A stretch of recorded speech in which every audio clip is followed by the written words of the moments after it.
NCAA tournament continues this weekend. The round of 32 begins on Saturday afternoon. I'm going to go down all 8 games for Saturday, give you my analysis, my free recommendation in all 8 games, quick hitter style here for Saturday, round of 32. WagerTalk TV, Steve Merril, right back here from WagerTalk.com, of course. And if you're liking these videos, thumbs up, like, and comment below. The more likes, the more positive comments. Hey, the more videos I do free every day. I plan to do the Sunday 8 games for you as well. So click subscribe and click a bell for an instant alert so you never miss out when these free videos are posted every day here on WagerTalk TV. All right, we're going to go down in rotation order all 8 tournament games for you this Saturday. And it just happens that on the rotation that the Midwest region is listed first. And those are the first 2 games of the day on CBS National TV. 12:10 Eastern, right after noon Eastern, we get Cinderella story, McNeese State against Purdue. Hey, look, I thought Clemson was a long shot pick that could make a run, but I told you in the Thursday video that I was very nervous about McNeese. In fact, I had a strong best bet at plus 7.5, as I thought that would be a low-scoring half-court game. Would have liked to seen Clemson win it straight up. I was happy McNeese covered for my clients, but obviously that was a bracket buster as I had them going deep in the tournament. McNeese does have a lot of the same makeups as Clemson, though, so they could be dangerous here in a half-court setting once again. And what's really impressive by the McNeese win, they led from start to finish. That 2-point win obviously was misleading. They were up by double digits, good amount of the game. And despite shooting just 4 for 19 from three-point range, they still won outright as a dog against Clemson. In fact, after a 5-5 start this season, McNeese is now 23-1. 23-1 to finish the season. They lost by only 8 against Alabama, lost by only 3 against Mississippi State, and they beat Clemson outright. So obviously they're capable of hanging here with Purdue. A Purdue team that, yes, made the finals last year, but of course got bumped the year before against a 16 seed. Matt Painter's always been inconsistent during his career in the NCAA tournament. And Purdue actually did not defend the 3 well. 10 for 28 High Point was, but High Point still lost by 12. But keep in mind, High Point's best player went out early in the first half. Conference Player of the Year went out with an injury, and they only lost by 12. They probably cover otherwise, and that was a tough, bad beat there. Felt like maybe you had the right side, but we'll never know because, once again, High Point's best player, Conference Player of the Year, left the game early with injury. As far as this matchup goes, as I mentioned, McNeese matched up well against Clemson because of their half-court style. Well, Purdue plays slow as well. Purdue's in the bottom 60 as far as tempo, just like Clemson, so it'll be no change for McNeese, and I think they can hang here once again. Purdue also has one of the worst 2-point defenses in the nation, percentage-wise, which is hard to believe that they're that bad. Losing Zach Edey really hurt them, and McNeese does not rely heavily on the 3. As I mentioned, they only made 4 against Clemson and won. Very athletic team, and Purdue has a weak interior defense. McNeese definitely capable of pulling the upset once again here as a 12 versus 4. As far as the line in this game, it opened 6.5, and we have seen some money come in on McNeese. It's down to 5.5. Total has dropped also, 144.5 down to 143, which makes sense. As I mentioned, should be a slow-down half-court team as both teams played a very slow tempo. All right, next game right after that, also in Providence, Rhode Island at 2:40 Eastern, also on CBS, is Arkansas St. John's. What a matchup here. We had Calipari against Bill Self, and now we have Calipari versus Rick Pitino. I mean, the committee knows what they're doing, and I'm sure they didn't mind if Bill Self made it, but they probably wanted the Calipari-Pitino matchup, so they got what they wanted. I think St. John's is the much better team. We've seen very little movement on the line, though. Open 7, and it's currently 7 here as I do this video on Friday afternoon. And once again, Arkansas opened 144.5, down a little bit to 144, but not much movement yet on the side or total. But once again, I'm doing this video early for you Friday, so I wanted to get it up Friday evening for you in advance of these daytime games on Saturday. Recapping the Thursday games, as I mentioned, Arkansas pulled the upset as a 4.5, 5-point dog against Kansas, 79-72. 6 for 24 from 3. Kansas was only 8 for 17, so neither team shot that well from 3 in that game. St. John's started really slow. If you're watching that Nebraska-Omaha game, it was an ugly start, and that's not a surprise. St. John's has done this all season. They've been a much better second-half team. I do like St. John's -7. I think they're the better team in this game. Line does look a little hefty, but I look for them to pull away in the second half. One thing I will point out is if you like Arkansas, you maybe want to play them early, as once again, St. John's has been a slow starter. And the reason is because St. John's is one of the worst 3-point shooting teams in the country, and Omaha had a crazy defense. It was really bizarre. They had 5 guys stacked around the free throw line in the lane, just daring St. John's to shoot from long range, and that's what St. John's did. They ended up taking 37 three-pointers in the game, which I believe was by far the most they've taken in any game this season. They hadn't had more than 26, or actually they had 37 in one other game, a 2-point loss against Villanova, which interestingly enough was their only conference loss of the season, other than the Creighton loss early in the year. So teams do dare them to take threes, as they're not a good three-point shooting team. Arkansas, three-point defense is solid, two-point defense is solid, but nothing special either way. So I do think St. John's will score down low. But once again, the huge edge that St. John's has in this game is the defensive side of the court. And I actually think both defenses probably match up well here.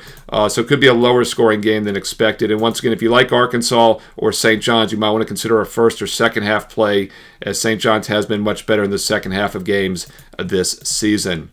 All right, let's move over to the next region here. We're going over all 8 games for you on Saturday. If you're liking it, thumbs up, like, comment below, and I'll do it for Sunday as well. Next region, of course, is in the betting rotation is the South region.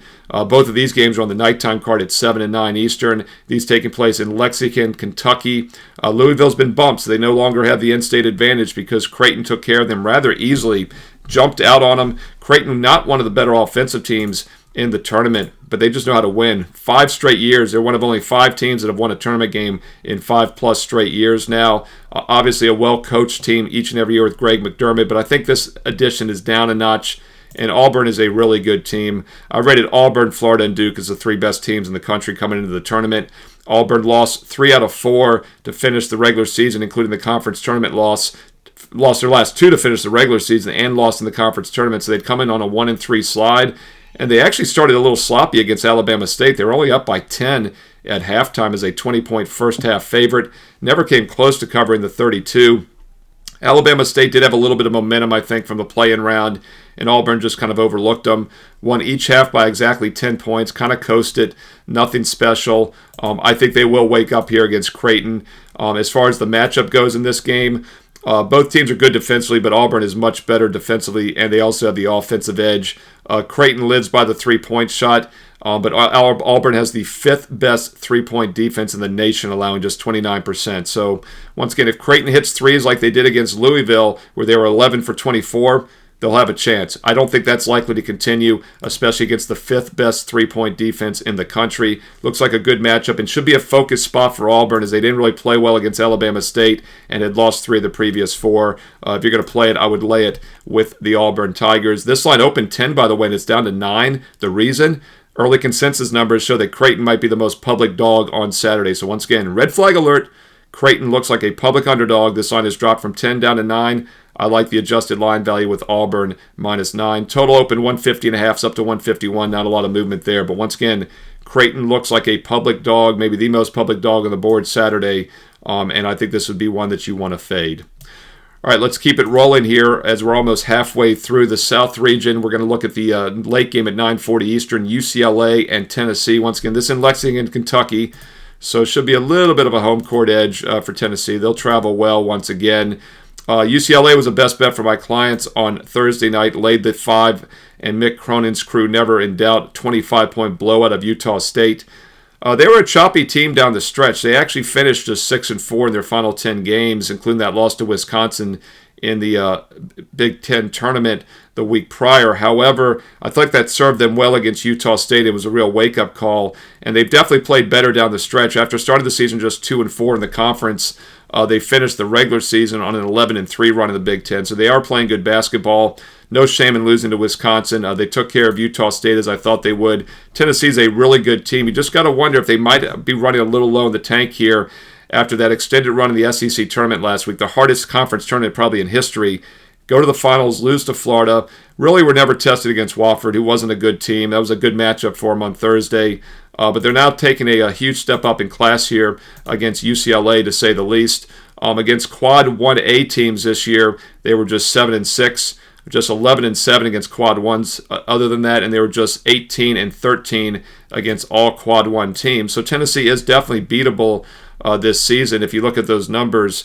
And this is a team that, once again, I misspoke here, 11-7 combined, Quad 1A and Quad 1, 7-6 though just against Quad A's, and once again 11-7 combined against all of them, 28-7 overall this season. So they really feasted on the weaker teams, going 16-0. And this is a Tennessee squad that plays excellent defense once again. But as we've seen in years past, sometimes these really good defensive teams can get a bit cold offensively. So this should be a low-scoring game. I think the total is probably worth a look to the under for that reason. Opened 133. We have seen some early money on Friday come in on the under, down to 132. No movement so far in the point spread. Tennessee is holding steady right now as a 4.5-point favorite. But once again, these are two slow-down teams. UCLA 303 in tempo, Tennessee 340. That's out of 364 teams, and both defenses definitely hold the matchup edge as well. So the under 132 is probably worth a look here. I agree with that initial early move to the under in this one for Saturday night. All right, halfway through, 4 down, 4 more games to go. Once again, I'm doing all 8 games for you here Saturday. I've done every tournament game for you so far every day this week. I'm going to continue to do it if you're finding it useful. Thumbs up, like, and comment below. The more comments, the more thumbs up, likes. I will continue to do each and every tournament game for you free here on WagerTalk TV. So click subscribe and click that bell for an instant alert so you don't miss out when the Sunday video is posted later this weekend as well. By the way, I have a 3-day special. Huge card on Saturday and Sunday. I like a lot of these games really strong for my clients as best bets. If you want to get my official client best bets, a 1-day pass is $39, or as a special offer for all watchers of this video, for all of you viewers, you can get 3 days for just $49. That's right. You get the second and third day for just $5 each when you use promo code 3DAY, the number 3, D-A-Y, 3DAY. Use that promo code and you get a 3-day all access for just $49 this weekend. That includes my NBA best bets as well. Don't forget, I'm number 1 all time in NBA Profit 1 at WagerTalk. I know we're talking college hoops, but don't forget about the NBA. And also don't forget, baseball starts next Thursday. Number 1 last year in Baseball Profit, up over 100 units. We had doubled our bankroll by the end of August for my all sports clients. So once again, if you want just 1 day, it's $39. Or if you want that 3-day special, it's just $49 with promo code 3DAY, 3DAY. It's available right now. Steve Merril, WagerTalk.com. All right, let's keep it rolling. The Midwest region is next in the betting rotation here, and we have Gonzaga and Houston. Should be, in my opinion, the best game on Saturday. You know, I mentioned that Midwest region. I thought Clemson can make a run. Maybe McNeese can now that they bumped out Clemson. But one of the reasons I was taking a flyer with a longer shot there for the NCAA Final Four is because Houston was the only 1 seed that was plus money to win their region. This is by far the most wide open region with Houston, Tennessee, Clemson, who's now out, but also Gonzaga. They are ranked top 10 in both the KenPom and the net rating coming into the tournament, yet they got an 8 seed. Without a question, the most vastly underseeded team in the tournament this year. And boy, did they play with a chip on their shoulder in their first game on Thursday. They had a 27-3 lead on Georgia. And boy, did they smoke them by 21. Never in doubt. 12 for 20 from three-point range, which is very interesting because they normally don't take a lot of threes. But Georgia was making them win from 3, like I said, you know, teams do against St. John's. And Gonzaga hit them going 12 for 20. So it'll be interesting to see what the defensive mindset is for Houston, who's a really good defensive team. Houston's as good as anybody in the country defensively once again this year. In fact, in adjusted defensive efficiency, they rank number 1. And effective field goal percentage, they rank number 2. But they do give up a lot of three-point shots. So it'll be interesting to see if Gonzaga takes more threes in this game like they did on Thursday. It's normally not their game plan, but Houston's interior defense is so tough to score on. I think Gonzaga will take more shots from outside. What I'll talk about here on the side in total, though, is it's really dependent on which side or total you like and how you like the other one, because they're definitely correlated here. Gonzaga to the over, Houston to the under. Houston plays at the 5th slowest tempo in the country. Gonzaga plays top 50. Now, normally I would really like Houston because of that matchup. However, Gonzaga is used to playing slow, as they played St. Mary's 3 times and just beat them in the West Coast Championship game a week ago. So while normally the slowdown versus fast favors the half-court team, I do think Gonzaga might be more familiar with it than in years past. And once again, I think both offenses are going to control this game a little bit more than expected. And if Gonzaga is hitting anywhere near those threes again, it could be higher scoring than expected as well. So I would lean over, and I did in some brackets. I said in my alternate bracket, I had Clemson, I had Gonzaga as the 2 long shots for brackets in the Midwest because I do think it's wide open. It's just a matter of Gonzaga can speed the game up. Early line was 139.5. It's now up to 140 in some spots. Not a huge move. I do like the over at 139.5, 140. And a little bit of money on Houston so far, -5 up to 5.5. But once again, depends on what side you like is how the total plays out. Gonzaga to the over, Houston to the under. But I do think this game could be a little higher scoring. It really comes down to if Gonzaga is able to hit those 3-point shots on Saturday night. Your other game is at 6 o'clock Eastern in the Midwest, Drake and Texas Tech. We had a best bet winner on Drake Thursday night for my clients. Not a surprise that they pulled the outright upset against Missouri. One thing I liked about that game, of course, was we had that huge slowdown edge with Drake, and they are the slowest team in the country. There are 364 college basketball teams, and nobody plays slower than the Drake. Everyone loves the Drake. Might not like their style of basketball, but they love the Drake. By the way, if you missed out on the Seinfelds on Thursday in the comments, drop them again. Never too late to include your favorite Seinfeld quote or episode. Everybody loves the Drake was what we were going with on Thursday. And hey, as long as Drake remains in the tournament, we're going to do Seinfeld episodes and quotes here in the comments whenever they're playing. So drop them below. I do truly read the comments and I reply back. We got some great ones the other day. Let's keep them rolling here. Drake, of course, took care of Missouri. They were just 5 for 10 from 3. It was nothing fluky. Held Missouri 4-16. So Drake was only plus 3 points from 3-point range, and they still beat them by 10. They led from start to finish. It was a legitimate win. A little bit of a step up in class now against Texas Tech. But Texas Tech this year was just 4-5 against Quad 1A teams, just 9-5 overall against all Quad 1 teams. Drake did not play a really tough schedule, but they were actually 2-0 against Quad 1 teams. They beat Kansas State outright and Vanderbilt outright. So no reason why they can't get it done again here after just beating Missouri as well. So now 3-0 actually against all Quad 1 teams. So I do think they're a bit of a live dog here. I will say this, though. Creighton's the most public dog. I am seeing some public consensus on Drake, though. So a little bit of a red flag alert. But once again, we don't just blindly fade the public. We look at matchups. We look at situational analysis. And this is a game in which both teams are going to play very slow. Drake the slowest in the country. Texas Tech in the bottom 100 as well in tempo. So once again, a slow-down, lower-scoring game gives the big dog a chance to hang. Line open 7.5, and it's holding steady right now. Total's holding steady as well at 127. So once again, lowest total on the board for Saturday at 127. Drake is probably worth a look at plus 7.5, as it should be a very low-scoring half-court game once again. All right, let's get to the final region here for you. And this one is also on Saturday evening and night. And this is Denver, of course, the altitude region. We talked about this in the video Thursday. Wisconsin barely covered against Montana, who's used to the altitude. BYU took care of VCU, who was not used to the altitude. I'm not a fan of this BYU team. I thought VCU had a good shot to beat them. The difference in that game was just that BYU outplayed them, and it's a situation they continue to do it this season. I really think they're vastly overrated. In fact, their Quad 1A games this year, they're just 3-4 straight up, and against all Quad 1 teams this year, before the VCU game, they were just 7-7 straight up, so they're now 8-7 overall against Quad 1 teams. It's not an impressive resume when you dig deeper. They lost by 20 against Houston in the Big 12 tournament a week ago. Wisconsin, meanwhile, is the better team. They were just 3-6, though, against Quad 1A. So these are two teams that really underachieved this year against better opponents. The difference is I think Wisconsin is the better opponent in this game. With that said, the concern, of course, is the altitude. Second game in 3 days, I do think, make things a little tougher if you get fatigued in the second half. So maybe Wisconsin first half, they come out of the gate a little fresher.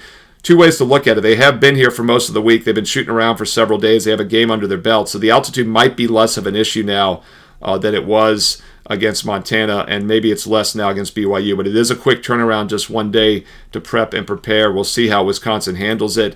Comment below. What are your thoughts? Do you factor the altitude into this game? Do you think Wisconsin's a better team? I rate them as a slightly better team here, and it's basically a pick-em situation. What it's going to really come down, though, to is who hits the three-point shots. Both teams rank top 20 in the nation in percentage of field goal attempts from three. They both take nearly half their shots every game from beyond the arc. So that does add a lot of random variance here. And once again, altitude, if the legs get tired, could that hurt Wisconsin more in the second half? 3-point defense, Wisconsin was the better 3-point defensive team, and BYU gives up a lot more shots from three. So the matchup does favor Wisconsin. All things equal, if both are hitting their three-pointers, I think Wisconsin gets the win, and they'll get the cover as they're just a 1-point favorite. Total's gone a bit higher, by the way, from 153.5 up to 155. So we've seen some money on the over. Wisconsin -1 has held steady. Once again, the total is really going to come down to if these teams are hitting their threes. If the threes are falling, could be a very high-scoring game since they both like to light it up from beyond the arc. All right, let's look at your eighth and final game for this Saturday, and it's Michigan, Texas A&M goes at 5:15 Eastern, also in Denver, Colorado. And this one, we'll check the line first. We have Texas A&M opening to -1, but we've seen some movement on this more than in most other games so far. A&M has definitely been getting the money. It's up to 2.5 now, even starting to see some threes out there. So once again, early money on Texas A&M, pushing it from -1 up to -2.5, -3. A little bit of bump on the total as well, going from 140 up to 141.5. So the early money Friday has come in on Texas A&M and the over. I looked to fade Michigan the other day. I thought it was a bad spot for them after making that back-to-back underdog run to win the Big Ten championship. Yale could not get it done. Missed out by a basket. We had 2 games that missed out by a basket or less on Thursday, and then the third game in which we had Player of the Year go out for High Point. So could have easily been a winning day, slightly down day. That's just how it works. We'll see how these rematches now, or not rematches, but how these teams fare on Saturday. Not a big believer still in Michigan overall for that reason. If you look at them this season, they do rely heavily on shooting from 2-point range. They have a lot of size, obviously. That's going to be the key here, is if Texas A&M can match up well, and I think they probably do. They actually have one of the best 2-point defenses in the country. Also, the #1 offensive rebounding team in the nation out of 364 is Texas A&M. So once again, it's a favorable matchup there. Where A&M struggles is they give up a lot of 3-point shots. Michigan does take a lot of threes, but they're not a great 3-point shooting team. So this game, as is pretty much all the games, will come down to, does Michigan hit their shots from long range? They were 9 for 27 against UC San Diego the other night, held on for a 3-point win. They really controlled that game. San Diego really didn't deserve to be in it late. But as I put out on X, 1 of 2 free throws at the end, the center went over the line. They didn't call it. It would have been a 2-point win. Of course, the line was 2.5. That's how tight these lines are this time of the year and how much random variance comes into play. But once again, we've definitely seen an early sharp money move on Texas A&M from -1 up to 2.5, 3. And I agree with that matchup, as once again, A&M is an excellent team down low, and they can match up with the size of Michigan, something UC San Diego had trouble doing on Thursday. There you go. Kept my voice intact for Sunday. All 8 games for Saturday. We'll do it again for Sunday. Thumbs up, like, comment below. And once again, click subscribe and click that bell for an instant alert so you never miss out when these free play videos are posted. And once again, if you want my best bets for today, Saturday, all my Saturday college best bets, NBA best bets, a one-day all-access pass is $39, or as a special offer for all viewers of this video, get the next 3 days and nights for just $49. That's right, just $10 more for 2 more days. That's $5 a day for the 2 additional days with promo code 3DAY. The number 3, 3DAY. The number 3, 3DAY, 3-day. Use that when you purchase the 3-day all-access. It gets it down from $69 down to $49, which means you're getting 3 days and nights for $49 as opposed to the 1 day for just $39. Once again, if you want just one, $39. If you want all 3 days and nights, it's $49 with promo code 3DAY. That's both college and pro hoops, all sports, all access. Steve Merril, WagerTalk.com. And get to my page quicker. Shortcut, wt.buzz/SM. By the way, on my page, you'll also find a bonus free play every day. It's quite simple. I average maybe 2 to 3 best bets per day all year long. During the tournament here, we obviously have more, 4 or 5 best bets a day often, as there's some high volume here on these days. But the point is, the last cut that just misses my client best bet card, I still post for free for everybody. So my strongest remaining opinion goes up free for everyone. If you're still building your bankroll, it's a great way to get some information. Also, you can click on the previous 20 best bets, read the analysis, win or lose. They're posted on the bottom of my page every day, and you can click on the analysis to read it afterwards. It's a great way to build your bankroll, get a feeling for how I do things, and when you're ready to get on board, I highly recommend an all sport, all access, because not only is it March Madness, but the NBA is here. Playoffs start next month. I'm number 1 all-time in NBA profit. Baseball starts next week. We won over 100 units last year in baseball, doubled our bankroll by the end of August. Yes, the 3 days are a great way to sample things, but if you're ready to take a true investment approach, you might want to consider the 1-year all-access. Promo code SM365 gets it down to $1 a play. I'll post that promo code on my page as well this weekend, so you don't have to memorize it. All the promo codes are posted, and once again, the bonus daily free play. You'll also see a link to a free 7-day trial for oddslogic.com. I've got it open in front of me right now, talking about the opening line, the moves, the consensus numbers, the up-to-date injuries, real-time live scores, the fastest you will find. This is exactly what the sports books use behind the counter. It is a premium professional product, and it's yours free for 7 days by going to oddslogic.com/SM. That link is also on my page, so check it out right now. Steve Merril, WagerTalk.com. Hey, don't forget, you can follow me on social media also. All this information is posted on X every day. The free plays, the links to the videos, the promo codes. Follow me on X and Instagram at Steve Merril, 2 R's, 1 L, Merril. at Steve Merril, 2 R's, 1 L, at Steve Merril on X and Instagram. And stay tuned here to WagerTalk TV because you know there are more free play videos coming up next.